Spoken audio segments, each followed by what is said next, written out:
Hello, my name is Peyton Cuellar, and I'm going to be comparing the Mexican healthcare system to the United States healthcare system for a presentation for Public Health 591 at Purdue University for the Masters of Public Health program. So a little bit of background on Mexico is that there's a population of about 129 million people or over that live there. With 81.6% of the population lives in urban populations. It is a primarily Roman Catholic country, as 78% of the population is Catholic, with 11.2% being a Protestant or evangelical Christian, and then a little over 10% are other religions, including atheism. Mexico is a primarily Mexican country, it's fairly homogenous, with 62% being Amerindian and Spanish, which is the Mestizo, and 21% is just American Indian, and then 7% is other. Spanish is the primary language spoken in Mexico, with 93.8% of the population speaking Spanish only, and there is 5.4% of the population that speaks Spanish and indigenous languages, and only 0.6% of the population speaks other indigenous languages only, or unspecified is 0.2%. So our health outcomes, Mexico and the United States are relatively similar. For mortality rates for Mexico is 12 deaths per every 1,000 live births, with a life expectancy of 73.46 years, and the current GDP health expenditure is 6.2%. Now, the United States does have a significantly better infant mortality rate, with 543.6 deaths to every 100,000 live births, with a life expectancy of 76.1 years, and with a current health expenditure of 18.3% of the current GDP per 2021. For quality and satisfaction of the healthcare systems, Mexico and the United States have a lot of similarities. Both are highly decentralized healthcare systems, though they are decentralized in different ways. Mexico has various different forms of healthcare, including private and public insurance that is utilized, and the public insurance is state-run, so each state has a different amount of money that it is going to end up getting, which leads to the issues with the decentralization as well. Both countries have very high out-of-pocket expenses for their healthcare systems and limited healthcare in rural communities. Mexico's is compounded with limited access for these rural communities, as a lot of the native indigenous languages are spoken there as well, and there is communication barriers. The healthcare system in Mexico is currently undergoing some rapid transitions that makes people a little bit unsatisfied with the care that they are receiving, and there have been issues with people being unable to obtain medications, as well as just basic healthcare, even with people that do have private insurance. And there are fears of corruption with the public health insurances that are being created, as people are not able to determine where their tax dollars are going. And a lot of the changes are being pushed through the Senate rather quickly, which is making people feel uneasy. But we will touch a little bit more on that a little bit later. So provision and training are, again, relatively similar between the Mexico and the United States healthcare systems. Mexico does have both state-run healthcare facilities as well as private entities, whereas in the United States, it's primarily private businesses that own hospitals and clinics, and very few of them are public. In Mexico, the doctors will currently either work for the state or federal government, depending on a few different factors, or private businesses.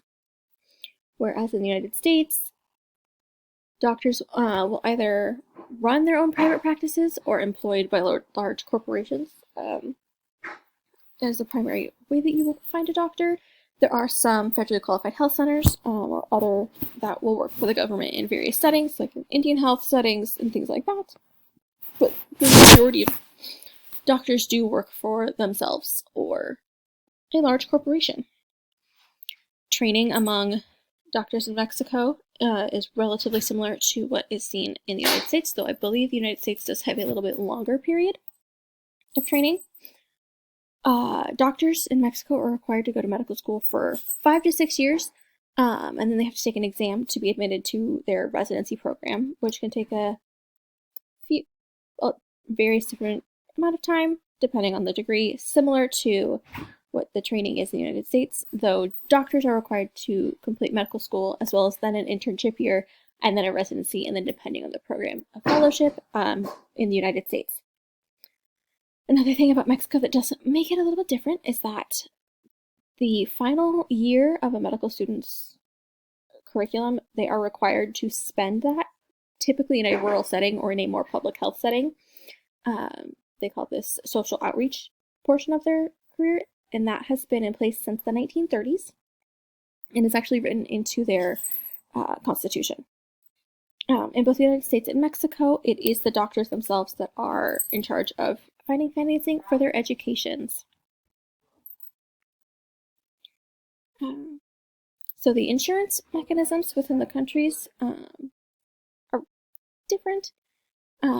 Mexico has a few different options. There is a public insurance through IMSS Bienestar, and private insurance is provided through employment through either PUBH, which is associated with the state-run oil company, ISFAM, which is for military families, IMSS, which helps cover all state employees, and then the ISSTE also covers public state employees, whereas the IMSS can also cover private individuals as well. In the United States, private insurance is typically purchased individually or provided through employers and group plans. There is some public insurance available for those that are 65 or older, disabled, or for certain low-income communities through healthcare or through Medicare. So some threats and changes to the United States healthcare system is that there is staffing shortages throughout the country, as well as limited access to resources, as well as the out-of-pocket costs that limits access as well. Mexico currently is going through a lot of different changes, and that's a really big threat to their healthcare system. So in 2003, Seguro Popular was implemented, and that provided healthcare for basic necessities as well as acute diseases, specific acute diseases for the whole population. That has been in place until the current president came into office, and he wanted to create a more comprehensive healthcare system for the entire country, and he also had the goal of centralizing all of this. Now, as Seguro Popular worked, different healthcare agencies would bid on how much money they would need. They would get this sent to specific accounting firms, essentially, that would then disperse the money out to the healthcare systems within the state, and then the state would be able to provide healthcare for the individuals that needed it. A lot of this was based off of enrollment rates and things like that to help determine how much money each state got. When the current president came into office, he wanted to change that, and he started the program called INSABI, which was instituted in 2020. In that, tried to take over the individual state-run healthcare systems, and instead of having a separate accounting office that would then distribute the money to the healthcare systems, it would just go straight to the healthcare institutions, and it would come straight from people signing up for this new healthcare system. Now, they ran into a lot of problems with that, as it was now part of the Ministry of Health that was in charge of, bidding on things like pharmaceutical contracts, and a lot of that didn't work out, and they didn't have enough things like medications or supplies overall to fund this, and the funding just wasn't there. So it did fail. And in 2022, it was scrapped, so it only lasted for 2 years after replacing Pseudo Popular, and it's now being rolled into the IMSS Biennistat program, which has been in place since the 70s. And they are trying to make this a more robust form of the already existing program. Trying to do something similar where the state and the federal government will work together to run these healthcare systems and clinics. But it is too early to determine if this is going to work, and as it's only been in place for about a year. The other current threat that is being faced by the Mexican healthcare system is that the current presidential administration is coming to an end.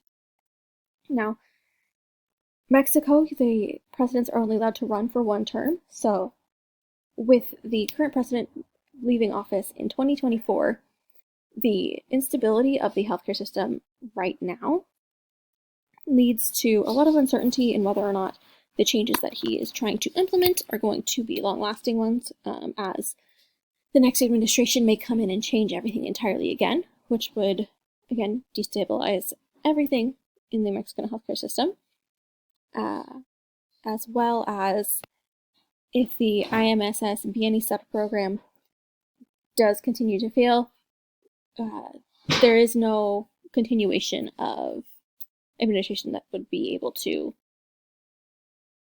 restabilize or come up with a new idea. This is leading to a lot of uncertainty and a lot of rash decision making on the current president's part, which is contributing to the people's fear of corruption, as a lot of laws and changes are being pushed through at a very rapid rate to try and get this all done before he has to leave office permanently. But that is a quick overview of the Mexican healthcare system. It's hopefully going to work out for the IMSS Biennistat program. But otherwise, if you have any questions, you can feel free to leave them for me in the comment section. I look forward to listening to all the rest of your guys' presentations. These are my references that I used. Thank you so much for listening.